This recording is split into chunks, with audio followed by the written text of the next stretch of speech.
Retrouvez Instant Mag, votre magazine quotidien présenté par Magali Barthès.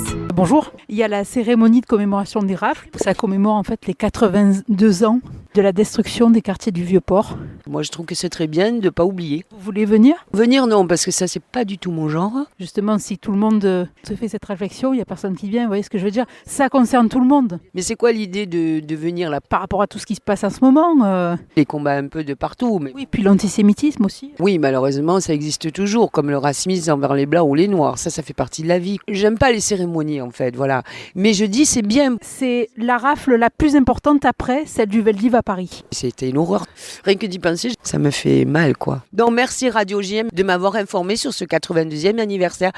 Échanger avec cette dame rencontrée dimanche dernier, quelques minutes avant la cérémonie annuelle du souvenir à Marseille, montre à quel point rien n'est jamais définitivement acquis dans l'esprit des générations nées après-guerre, quel que soit leur âge. Entre le 22 et le 24 janvier 1943, la rive nord du Vieux-Port fut éventrée à coups d'explosifs, la plus importante destruction d'un ensemble urbain en France. 82 ans ont passé et la ville de Marseille s'attache à transmettre l'histoire et rendre hommage à la mémoire d'hommes, femmes, enfants, arrêtés et évacués de force pour être exterminés dans le camp de Sobibor. Écoutez le maire Benoît Payan. La police de Vichy est rentrée dans les immeubles qu'on voit autour de nous, a cassé toutes les portes et a raflé tous les juifs, quel que soit leur âge, qu'ils soient petits, vieux, a raflé tous les opposants, les a parqués, les a mis dans des wagons et les a amenés vers la mort. Et c'était ça le nazisme, et c'était ça l'antisémitisme.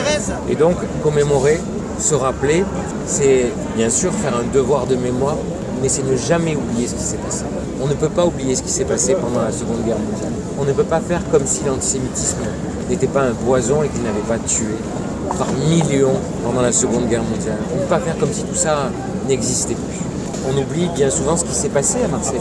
On oublie la libération de Marseille. On oublie le martyre des Marseillaises et des Marseillais. Mes grands-parents, mes arrière-grands-parents m'ont raconté ce qui s'était passé ici, qui se passait avec les nazis, ce que la police de Vichy, la police collaborationniste, avait fait à Marseille. On a pendant trop longtemps oublié qu'il y avait eu dans les vieux quartiers des rafles. On a raflé des dizaines de milliers de Marseillais, on les a envoyés pour beaucoup d'entre eux vers les camps de la mort et on a fait comme si tout ça n'existait pas. Quand j'ai été élu maire, j'ai considéré que tout ça devait être remis au devant de la scène. On devait parler de ça parce que le devoir de mémoire, encore une fois, ça n'est pas de la nostalgie. On voit que la guerre, elle peut être déclenchée à n'importe quel moment. Donc on doit se souvenir et on doit être des artisans de la paix tout le temps. C'est le rôle de Marseille et c'est le mien. Denise Toros-Marter, présidente de l'Amicale des déportés d'Auschwitz, et Albert Corrieri, ancien déporté, envoyé au camp nazi de Ludwigshafen pendant 2 ans et qui demandent réparation à l'État, sont ceux qu'il nous reste de plus précieux. Ils avaient été placés l'un à côté de l'autre lors de cette cérémonie et on apprend beaucoup à les écouter échanger leurs souffrances. Je le dis franchement, haut et fort, parce que moi j'ai été déporté, dans la souffrance également, mais moins que madame là, qui est à côté de moi, Denise. Elle a beaucoup plus souffert que moi parce que je sais ce qu'ils ont souffert, ces pauvres gens. Et moi aussi j'ai souffert, mais pas dans la même façon. Tu étais à Sachsenhausen ? Moi j'étais à Ludwigshafen dans un camp. J'étais au camp 6, baraque 1023. Et là j'ai perdu 95 collègues dans un bombardement. Et moi je ne me trouvais pas là ce jour-là. Parce que si j'avais été ce jour-là, là-bas avec eux, moi je ne serais pas en train de te parler. Oui. Voilà, donc je me suis échappé 8 fois de la mort. Tu sais combien de fois c'est échappé de la mort ? Mais bien sûr, il y a eu des circonstances particulières. Je le sais, c'est pour ça que je dis que vous avez plus souffert que nous. Malgré qu'on ait souffert.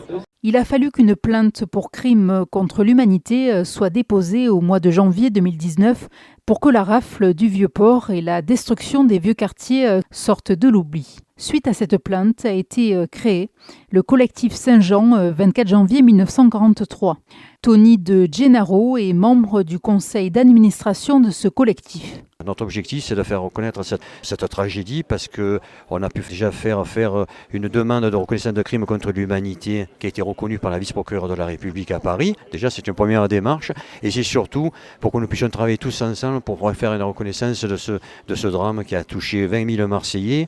15 000 ont été déportés à Fréjus. 3 ils sont décédés sur place, mourant sur de la paille humide en plein mois d'hiver 43. Et ensuite, 500 sont partis à Compiègne, qui est le seul camp de transit transit géré par les Allemands. Et de là, nos 500 Marseillais sont partis dans 3 camps essentiels. Le camp d'Origny, qui est sur les îles anglo-normandes, au-dessus du Mont-Saint-Michel, à Sachsenhausen, plus de 200 ils se sont retrouvés, et à Mauthausen aussi. Très peu sont revenus, et notre objectif c'est de reconnaître cette rafle du 24 janvier, et nous faisons pas mal de conférences-débats dans les écoles, dans les communes municipalités, et surtout aussi qu'elles sont reconnues à juste titre au niveau de l'histoire de France, y compris sur des manuels scolaires, comme l'a pu l'être la fameuse rafle du Veldiv. Le Fonds social juif unifié a été fondé pour coordonner les efforts de la reconstruction au lendemain de la Shoah, comme l'a rappelé le président de la délégation régionale, Lionel Stora, lequel a salué, comme les autres responsables communautaires, les actions du maire de Marseille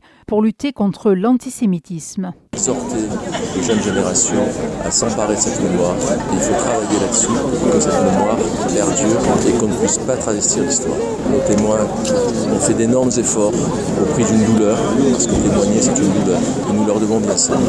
Et ces témoins malheureusement ne sont pas éternels, donc faisons en sorte que leur mémoire le devienne. Hier matin, une cérémonie officielle régionale était organisée au site mémorial du Camp d'Émile dans le cadre de la Journée internationale de commémoration en mémoire des victimes de la Shoah. Écoutez les mots forts du président de la Fondation du Camp d'Émile Mémoire et Éducation, Alain Chouraki. Il va de soi que ce 80e anniversaire est un moment de prise de recul où nous devons assumer l'effacement de ceux qui ont vécu et qui peuvent encore, pour certains d'entre eux, et qui pouvaient surtout témoigner de ce qu'ils ont vécu au camp d'Auschwitz.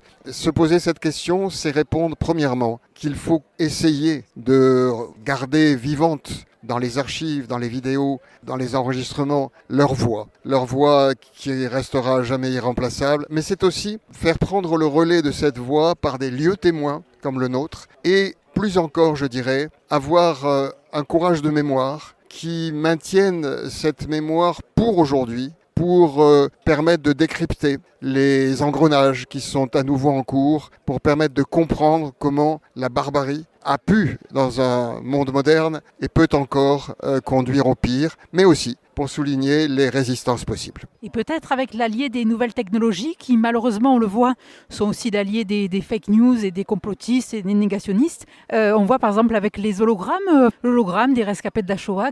Oui, c'est clair que les réseaux sociaux aggravent la situation actuelle d'inculture, parce que, je le disais dans mon discours, il y a beaucoup d'inculture, beaucoup d'ignorance dans les haines qui renaissent à nouveau, comme il y en a toujours eu d'ailleurs, mais les réseaux sociaux aggravent ce phénomène par une espèce de sous-culture rapide, non informée, et nous voyons dans les regards des jeunes à quel point ils découvrent les choses en venant chez nous au Camp d'Émile, très nombreux, 300 à 400 jeunes par jour, nous sommes heureux. L'hologramme est une piste qui est utilisée et qui n'est pas encore complètement maîtrisée, mais parce qu'il ne faut pas non plus que nous contribuions à faire confondre le réel avec le virtuel. Donc il y a une vraie déontologie dans l'usage des hologrammes. Nous sommes tous des Homo sapiens.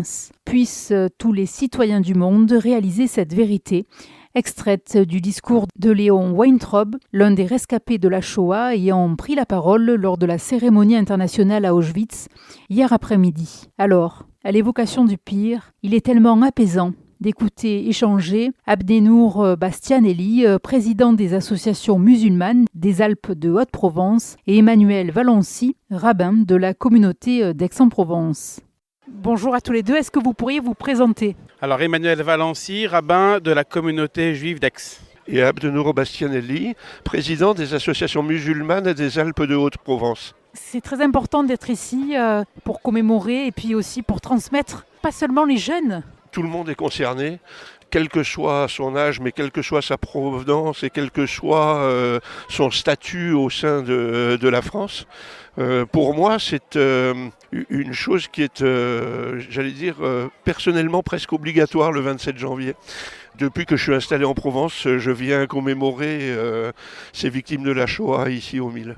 C'est vrai que c'est très important des événements comme cela, surtout dans les moments que nous vivons aujourd'hui. On a l'impression tous les jours qu'on bafoue un petit peu les lois de la République. Donc de voir des moments comme ça de rassemblement autour de valeurs fortes, de liberté, de libération comme aujourd'hui, eh bien c'est important donc d'être présent à ce genre de cérémonie. Vous représentez deux religions différentes et vous êtes ensemble, donc c'est très beau. C'est naturel et dans d'autres occasions de l'année, on se retrouve aussi. Tout à fait, on se retrouve très souvent dans la joie, la bonne humeur, que ce soit avec ceux de d'Aix, on se voit très régulièrement, rendre des visites dans les lieux de culte de chacun, mais également j'ai eu l'occasion donc d'aller plusieurs fois aussi sur Manosque pour voir et pour organiser des événements avec l'ensemble des communautés religieuses de Manosque, dont Abdenour est un fier et fidèle représentant. Lors de cette cérémonie au site mémorial du Camp des Milles, des élèves de CM2 ont entonné le chant des déportés à côté du wagon du souvenir. C'est dans ce type de wagon de la SNCF que 2000 Juifs furent envoyés à Auschwitz depuis le Camp des Milles, en zone dite libre. Et parmi les autres moments poignants de cette cérémonie, les noms des justes parmi les nations cités par Raphaël et Clémence. Pour toi, c'est quoi un juste ? Un juste, c'est quelqu'un qui a sauvé les Juifs qui étaient dans des camps. Et s'il y a quelqu'un qui est en danger, j'irai le sauver. J'ai cité le nom de 4 justes qui ont aidé les Juifs et autres à se libérer des camps. Quelle traduction tu en fais pour aujourd'hui ? On est différents, mais on est pareil en même temps. Peu importe les couleurs de peau ou les origines, on est pareil et j'aiderai quiconque. Cette cérémonie n'est pas une question de vieilles personnes, comme l'expliquait ce petit-fils de résistant à des élèves de primaire. Et parmi les autres enseignements de l'histoire figure celui-ci. La République est notre plus grand allié afin de transmettre la mémoire via l'éducation nationale et pour lutter contre le négationnisme. Alors, il faut plus que jamais porter fièrement l'écharpe tricolore, sans doute le plus bel hommage aux Juifs français gazés qui aimaient la France plus que tout. Retrouvez Instant Mag, votre magazine quotidien présenté par Magali Barthès.